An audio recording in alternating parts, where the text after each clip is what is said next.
स्वागत है आपका करियर एकेडमी के यूट्यूब चैनल पर। तो मॉडर्न हिस्ट्री में हमारा एक नया लेक्चर रहेगा। ये लेक्चर जो है ईस्ट इंडिया कंपनी व बंगाल के नवाबों के बीच में संघर्ष को दर्शाएगा। तो इस लेक्चर में हम देखेंगे कि अंग्रेज़ों के द्वारा या ईस्ट इंडिया कंपनी के द्वारा बंगाल में कैसे विजय की गई और अंग्रेज़ों द्वारा भारत में साम्राज्य स्थापना की शुरुआत कैसे हुई। तो इस लेक्चर में हम ब्रिटिश सत्ता की भारत में शुरुआत के शुरुआती चरण की बात करते हैं। तो सबसे पहले देखते हैं ईस्ट इंडिया कंपनी व बंगाल के नवाब।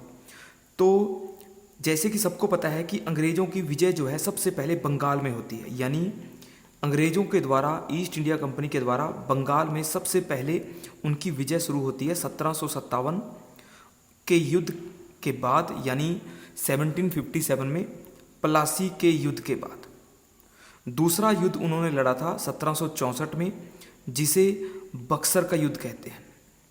तो दो ऐसे युद्ध थे जिन्होंने ईस्ट इंडिया कंपनी ने बंगाल के नवाबों को हराया और वहाँ पर सैनिक शक्ति की स्थापना की और वहाँ पर अपना राजनीतिक जीवन जो है या राजनीतिक रूप से कंपनी ने कार्य करना शुरू कर दिया। तो सबसे पहले देखते हैं बंगाल के नवाब जो हैं ये लगातार कंपनी का विरोध करते थे, क्योंकि कंपनी जो है लगातार अपने व्यापारिक हितों को फ़ायदा पहुंचाने के लिए इल्लीगल ट्रेड में व्यस्त रहती थी।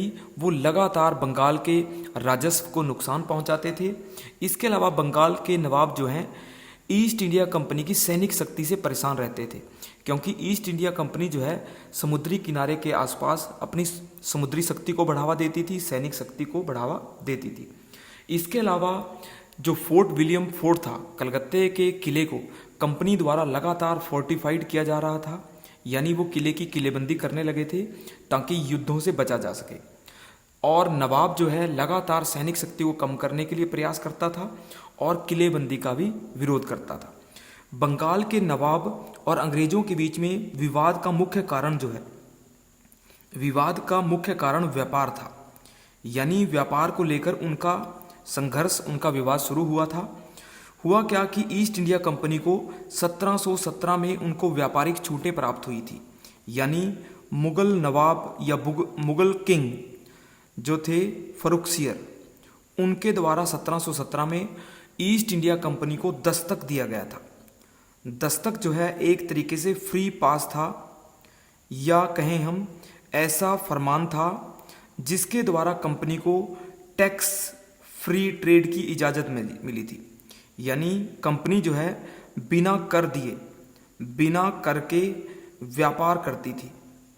तो इससे क्या होता था कि बंगाल के नवाबों को टैक्स नहीं मिलता था, उनके राजस्व की हानि होती थी।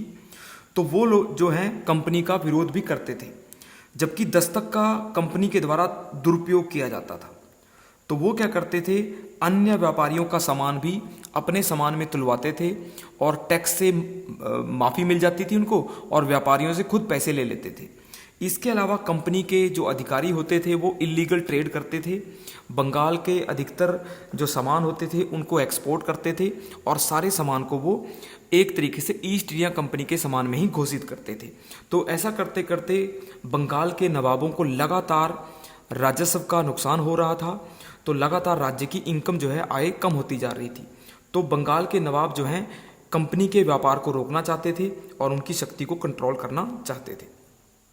तो 1756 में 1756 में उनका एक नया नवाब बना। 1756 में सिराजुद्दौला जो है, सिराजुद्दौला बंगाल का नवाब बनता है। तो वो जो है नई सोच के साथ आया। उसने सोचा कि वो कंपनी के व्यापार को नियंत्रित करेगा, उनकी शक्ति को नियंत्रित करेगा।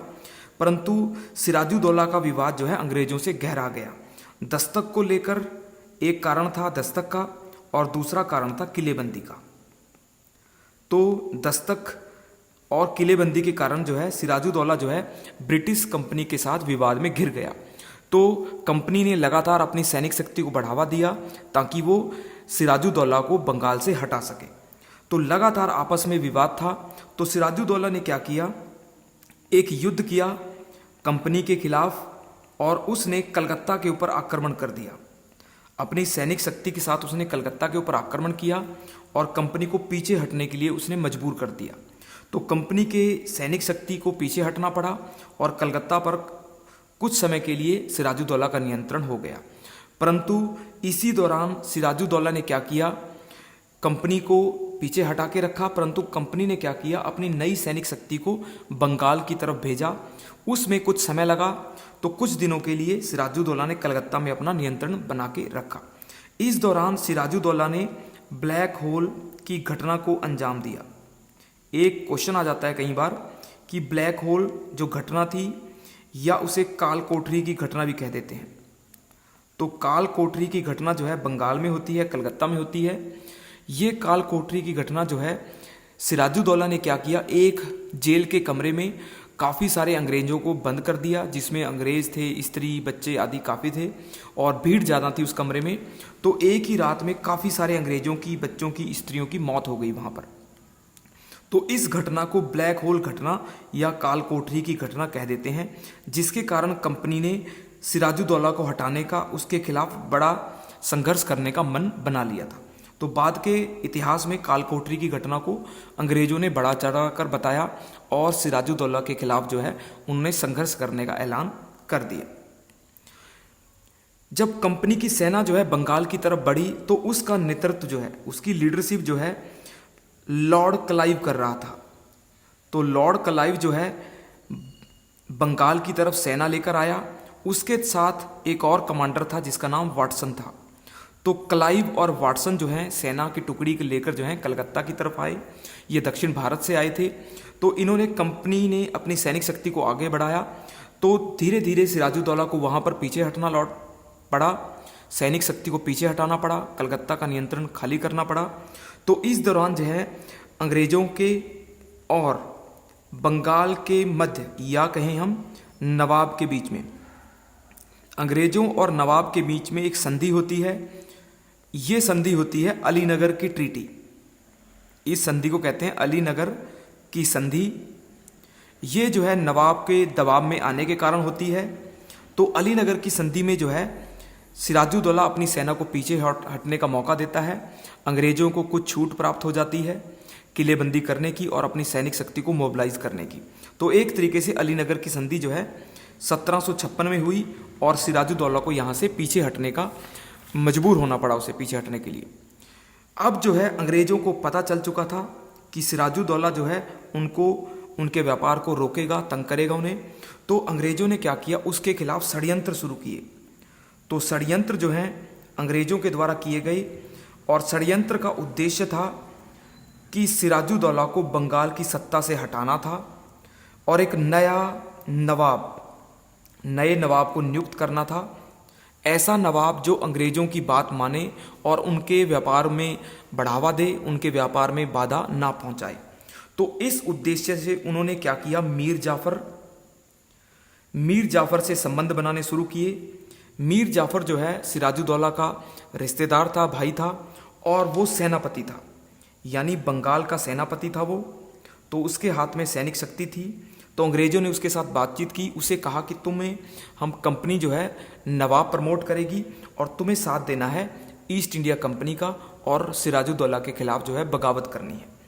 दूसरा था राय दुर्लभ, एक और दरबार का मुख्य था, कोषाध्यक्ष था एक, उसका नाम था राय दुर्लभ। उसको भी मनाया गया सिराजुद्दौला के खिलाफ। और तीसरा व्यक्ति था जिसे जगत सेठ कहते हैं। ये व्यापारी था, बंगाल का उस समय काफ़ी प्रसिद्ध व्यापारी था, इसको मनाया गया। तो ये जो है इन तीनों को षड्यंत्र में शामिल करके सिराजुद्दौला के खिलाफ, यानी सिराजुद्दौला के खिलाफ इनको बगावत करनी थी और नया नवाब बनाया जाना था मीर जाफ़र को। इस उद्देश्य से इन तीनों ने और कंपनी ने मिलकर एक षड्यंत्र रचा। उस षड्यंत्र का उद्देश्य सिराजुद्दौला को हटाना था। तो षड्यंत्र जब पक्का हो गया, कंपनी ने उनके साथ बातचीत कर ली, तो इसके बाद जो है प्लासी का युद्ध जो है, यानी युद्ध जो है प्री प्लान था, पहले से पूर्व षड्यंत्र रचा गया जिसका उद्देश्य था सिराजुद्दौला को हटाना। तो 1757 में प्लासी का युद्ध होता है। प्लासी का युद्ध जो है 23 जून को होता है 1757 में। इसमें सिराजुद्दौला जो है वो नेतृत्व करता है बंगाल की सेना का, और सामने से जो है लॉर्ड क्लाइव, कंपनी का जो नेतृत्व है वो लॉर्ड क्लाइव करता है। तो एक युद्ध होता है जो षड्यंत्र के तहत होता है, और युद्ध के दौरान जो है मीर जाफर धोखा करता है और वो जो है कंपनी को सपोर्ट कर देता है। यानी मीर जाफर की सेना जो है सीधे सीधे लॉर्ड क्लाइव के साथ मिल जाती है और सिराजुद्दौला को युद्ध से भागना पड़ता है, और बाद में सिराजुद्दौला की हत्या कर दी जाती है। और युद्ध का निर्णय जो है, युद्ध का परिणाम जो है अंग्रेजों के फेवर में चला जाता है। यानी अंग्रेज जो हैं युद्ध में विजय होते हैं, और उनकी विजय जो है षड्यंत्र के तहत थी। षड्यंत्र जो है षड्यंत्र के तहत थी, और ये षड्यंत्र जो है मीर जाफर के तहत ही किया गया था। तो माना जाता है कि प्लासी का युद्ध जो है, तो प्लासी के युद्ध में षड्यंत्र से अंग्रेजों की विजय होती है, और अंग्रेजों ने बंगाल पर एक सैनिक नियंत्रण कर लिया। बंगाल के नवाबों को काफ़ी हद तक उन्होंने कंट्रोल कर लिया। तो 1757 से लेकर 1760 तक मीर जाफर जो है उनके नियंत्रण में कार्य करता है। 1760 में एक नया परिवर्तन आता है। ये परिवर्तन आता है मीर कासिम के द्वारा। मीर कासिम जो है बंगाल के नवाब के परिवार से संबंधित था, और वो चाहता था कि उसको नवाब बनाया जाए। यानी मीर कासिम जो है बंगाल का नवाब बनना चाहता था। तो उसने मीर जाफर के खिलाफ षड्यंत्र किया, और मीर जाफर को रिप्लेस किया गया। यानी मीर जाफर को रिप्लेस किया गया, और इस षड्यंत्र में अंग्रेजों ने साथ दिया मीर कासिम का। यानी अंग्रेजों ने मीर कासिम से काफ़ी मात्रा में धन लिया, और धन लेकर उन्होंने मीर कासिम को नया नवाब घोषित किया, और मीर जाफर को नवाब के पद से हटा दिया। तो मीर कासिम जो है षड्यंत्र से या कहकर रिश्वत के द्वारा जो है नवाब बना था। 1760 से लेकर 64 तक मीर कासिम ने नवाब के पद पर काम किया है। तो इस दौरान जो है मीर कासिम नई सोच, दूरदर्शी सोच के साथ कार्य करना चाहता था। वो स्वतंत्र होकर कार्य करना चाहता था। उसने लगातार बंगाल की सैनिक शक्ति को बढ़ावा दिया, बंगाल में टैक्स कलेक्शन को बढ़ावा दिया ताकि बंगाल के राजस्व को बढ़ाया जा सके। उसने बंगाल की सत्ता को रीऑर्गेनाइज किया, शक्तिशाली बनाने का प्रयास किया, जमींदारों पे नियंत्रण लाने का प्रयास किया, और कंपनी को नियंत्रण करने के प्रयास वो करने लगा। अब इतने सारे कार्य करने के कारण जो है कंपनी उससे नाराज होने लगी। यानी कंपनी के अधिकारी जो हैं मीर कासिम से नाराज होने लगे, उनका व्यापार कम होने लगा। तो कंपनी ने क्या किया, मीर कासिम को सबक सिखाने का प्रयास किया, और उसको हटाकर नए नवाब को नियुक्त करने के लिए उन्होंने अपनी सैनिक शक्ति को इकट्ठा करना शुरू कर दिया। तो होता क्या है कि मीर कासिम जो है 1763 से 1763 से लगातार कंपनी को हराने का प्रयास कर रहा था। तो इस दौरान जो है कंपनी कई युद्धों में मीर कासिम के साथ लड़ाई होती है। तो 1763 में करवा का युद्ध होता है, एक छोटा युद्ध। करवा का युद्ध जो है बंगाल के नवाब और कंपनी के बीच में हुआ। इसके अलावा गोरिया का युद्ध या गिरिया का युद्ध, ये भी 1763 में हुआ।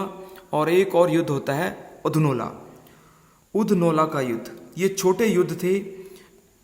ये युद्ध कंपनी और कासिम के बीच में होते हैं। तो इन युद्धों से क्या होता है, मीर कासिम लगातार कंपनी के खिलाफ हो जाता है, और कंपनी जो है एक नए नवाब को नियुक्त करने का प्रयास करती है। मीर कासिम की सैनिक शक्ति उतनी शक्तिशाली नहीं थी। तो उसने क्या किया, शाह आलम द्वितीय, यानी शाह आलम मुगल सम्राट था जो दिल्ली से निकला हुआ था, या दिल्ली से निकाला गया था उसे। तो मुगल बादशाह शाह आलम से उसने सहायता मांगी। इसके अलावा उसने अवध के नवाब से सहायता मांगी। तो अवध के नवाब से उसने सहायता मांगी, जिसका उद्देश्य जो है अंग्रेजों के खिलाफ युद्ध करना था। और युद्ध करने के लिए उसने शाह आलम से समझौता किया, और अवध के नवाब से उन्होंने समझौता किया। तो इन तीनों ने, यानी मीर कासिम, अवध का नवाब और शाह आलम द्वितीय, ये तीनों जो हैं, और अवध के नवाब का नाम आता है शुजाउद्दौला। ये तीन थे जो इकट्ठी सेना, यानी तीनों की सेना एकत्रित होती है और मिलकर ये अंग्रेजों के खिलाफ या ईस्ट इंडिया कंपनी के खिलाफ युद्ध की घोषणा करते हैं। तो एक तरफ तीन, शाह आलम मुगल सम्राट, शुजाउद्दौला और मीर कासिम बंगाल का नवाब, ये तीनों जो हैं युद्ध करते हैं। और कंपनी की तरफ से आता है जो कंपनी का कमांडर था, जिसका नाम था हेक्टर मुनरो। तो हेक्टर मुनरो ने बक्सर के युद्ध में, अब युद्ध होता है बक्सर का, बक्सर के युद्ध में जो है हेक्टर मुनरो जो है बक्सर के युद्ध में तीनों की शक्ति को कुचल देता है। यानी बक्सर का युद्ध 1764 में हुआ। इस युद्ध में हेक्टर मुनरो की सेना ने तीन शक्तियों को एक साथ पराजित कर दिया, यानी एक तीर से तीन शक्तियां पराजित हुई। तो इसका जो परिणाम निकला वो कंपनी के लिए बहुत ज़्यादा फायदेमंद था, और इससे मीर कासिम जो है बंगाल के नवाब के पद से हटा दिया जाता है, शुजाउद्दौला हार जाता है और शाह आलम भी हार जाता है। और कंपनी जो है, यानी ईस्ट इंडिया कंपनी जो है अब बहुत ही ज़्यादा शक्तिशाली हो जाती है। तो क्वेश्चन कई बार आया हुआ है कि प्लासी के युद्ध से ज़्यादा परिणाम जो हैं, अधिक से अधिक परिणाम जो हैं बक्सर के युद्ध के आए हैं। यानी बक्सर का युद्ध जो है अधिक परिणाम लेके आता है। तो परिणाम देख लेते हैं। तो बक्सर के युद्ध का सबसे जो मुख्य परिणाम था वो था बंगाल में ईस्ट इंडिया कंपनी, यानी ईस्ट इंडिया कंपनी की सत्ता स्थापित हो जाती है। यानी एक तरीके से कंपनी जो है पूरे डोमिनेंस में आ जाती है, उनकी पूरी सत्ता, ऑटोनॉमी आ जाती है वहाँ पर। तो बंगाल में कंपनी की सत्ता स्थापित हो जाती है। बंगाल के नवाब बिल्कुल कमज़ोर हो जाते हैं, एक तरीके से वो खिलौना या पपट बन जाते हैं कंपनी के। कंपनी अपनी मर्जी से उनको नियंत्रित करने लगती है।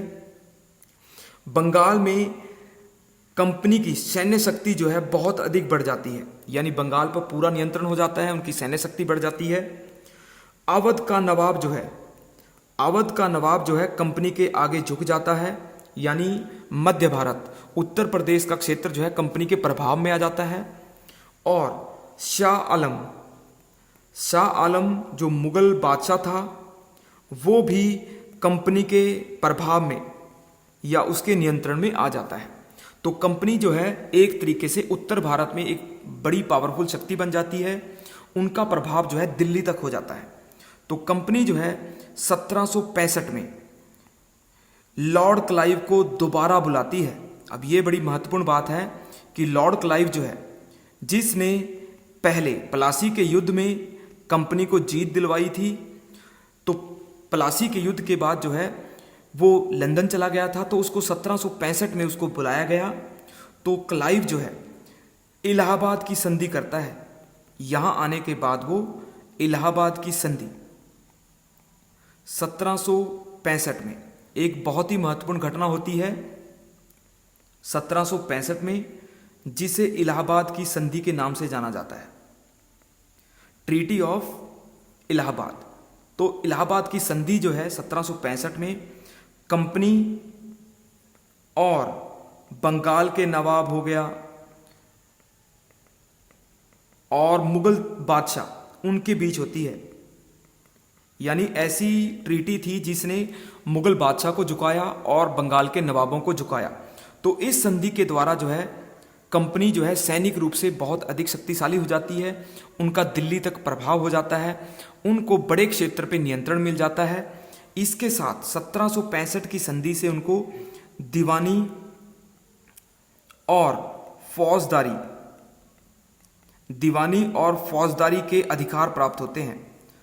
दीवानी और फौजदारी जो है एक तरीके से मुगल साम्राज्य में अधिकार होते थे जो साम्राज्य को चलाने के काम आते थे।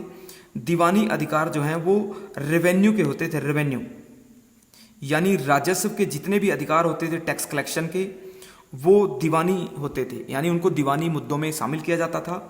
फौजदारी जो है वो लॉ एंड ऑर्डर के मुद्दे होते थे, यानी कानून व्यवस्था, सेना, पुलिस जितनी भी थी वो मुद्दे जो है फौजदारी होते थे। तो कंपनी ने क्या किया, दीवानी और फौजदारी को अपने पास रखा, यानी उनको बंगाल के नवाबों से और मुगल बादशाह से बंगाल की दीवानी प्राप्त हुई और फौजदारी प्राप्त हुई। तो उनके पास एक शक्तिशाली सत्ता आई जो दीवानी और फौजदारी के तहत थी। तो ब्रिटिश कंपनी ने दीवानी के तहत अपने अधिकारियों को नियुक्त किया जिनका उद्देश्य था टैक्स कलेक्शन करना, यानी कर उगाही जो है टैक्स कलेक्शन शुरू कर दी उन्होंने दीवानी अधिकारों के तहत। और फौजदारी के तहत उन्होंने सेना और पुलिस के नियंत्रण अपने पास ले लिए, यानी बंगाल में पहली बार प्रशासन की स्थापना होती है, सेना और पुलिस की स्थापना होती है, जिनका मुख्य कारण था कि ये जो है बंगाल के पूरे प्रशासन को चलाने में आती थी। तो दीवानी और फौजदारी के अधिकार जो हैं कंपनी को प्राप्त हुए। फौजदारी को निजामत भी कह देते हैं, निजामत, यानी बंगाल के नवाब जो है फौजदारी और निजामत शब्दों का प्रयोग करते थे जो उनके प्रशासन चलाने में आती थी। तो एक तरीके से दीवानी और फौजदारी मिलने से, यानी कंपनी को जब कंपनी को बंगाल में पहली बार सत्ता प्राप्त होती है तो सत्ता जो है ना दो रूपों में प्राप्त होती है, दीवानी अधिकार हो गए और फौजदारी या निजामत। तो दो अधिकार थे, फौजदारी और दीवानी। तो कंपनी क्या करती है, दीवानी अधिकारों को सिविल या कहें हम राजस्व में या रेवेन्यू साइड में उनको घोषित करती है, और फौजदारी को लॉ एंड ऑर्डर में या सेना और पुलिस में। तो कंपनी क्या करती है, उस समय कंपनी के पास एक्सपीरियंस नहीं था प्रशासन का, एडमिनिस्ट्रेशन का। तो कंपनी शुरुआत में क्या करती है, दीवानी और फौजदारी को अपने पास रखती है, परंतु वो जितने भी अधिकारी थे, जितने भी ऑफिसर थे वो बंगाल के थे, यानी बंगाल के अधिकारियों से बंगाल के नवाबों को आगे कर कर वो इस प्रशासन को संभालती थी। तो उसने क्या किया, बंगाल के नवाबों का नाम प्रयोग किया और खुद प्रशासन चलाया, यानी खुद नियंत्रण था उसका। दीवानी उनकी थी, फौजदारी उनकी थी, परंतु बंगाल के नवाबों को उन्होंने बीच में रखा ताकि जनता जो है विद्रोह ना करे, जनता उनके नियंत्रण में रहे और बंगाल के नवाब जो है मुख्य जवाबदेह रहें। तो इस तरह के प्रशासन को, यानी इसको ड्यूअल गवर्नमेंट कह देते हैं, ड्यूअल या द्वैध प्रशासन या डायरकी भी कह देते हैं। तो ड्यूअल गवर्नमेंट, ड्यूअल एडमिनिस्ट्रेशन जो है ऐसा एडमिनिस्ट्रेशन होता है जिसमें दो शक्तियां मिलकर काम करती हैं, जैसे ब्रिटिश शक्ति, अंग्रेजों की शक्ति और बंगाल के नवाब। असल शक्ति जो है बंगाल के ब्रिटिश सत्ता के पास थी, परंतु नाम प्रयोग होता था बंगाल के नवाबों का। तो इस तरीके से बंगाल के नवाब जो है और कमज़ोर होने लगे और ब्रिटिश सत्ता जो है और शक्तिशाली होने लगी। तो बंगाल में द्वैध जो शासन है, द्वैध शासन की नींव रखी थी लॉर्ड क्लाइव ने, जिसके कारण जो है कंपनी जो है बिना लाइबिलिटी के, बिना जवाबदेही के मुख्य शक्तियां खुद रखती थी, जबकि उनका प्रयोग दूसरों से कराती थी और वो पावरफुल होकर निकली। तो इस तरीके से बंगाल में अव्यवस्था फैलने लगी, यानी बंगाल में गरीबी, अकाल और एक तरीके से लॉ एंड ऑर्डर जो है कमज़ोर होने लगा। परंतु जवाबदेही जो है नवाबों की रहती थी और कंपनी जो है जवाबदेही से पीछे हट जाती थी। कंपनी के अंदर भ्रष्टाचार फैलने लगा, कंपनी के अधिकारी जो है व्यापार करने में व्यस्त हो गए और करप्शन का बोलबाला था। तो एक तरीके से कंपनी जो है वो आर्थिक तौर पर कमज़ोर होने लगी, लॉस होने लगे आर्थिक तौर पर, जबकि कंपनी के जो कंपनी के अधिकारी थे, ऑफिसर थे, वो अमीर होने लगे। एक अलग प्रकार की जियोपैडी होती है कि कंपनी के अधिकारी जो है अमीर होने लगे क्योंकि भ्रष्टाचार करते थे, इलीगल ट्रेड करते थे, राजस्व को खुद ले लेते थे और कंपनी को नहीं पहुंचने देते थे। तो कंपनी जो है कमज़ोर होने लगी और ऑफिसर जो है अमीर होने लगे। तो ऐसी स्थिति में लंदन में यानी इंग्लैंड में ये चीज़ें पहुंची, तो इंग्लैंड में जब सरकार को पता चला, पार्लियामेंट को पता चला, तो उन्होंने कंपनी के नियंत्रण पर यानी कंपनी को नियंत्रित करने का प्रयास, जिसे कहते हैं रेगुलेटेड करने का प्रयास शुरू कर दिया। तो ब्रिटेन के लोग भी चाहते थे, वहाँ की पार्लियामेंट भी चाहती थी कि कंपनी जो है रेगुलेटेड हो जाए, ताकि वो ब्रिटिश पार्लियामेंट के तहत हो, क्वीन के तहत हो।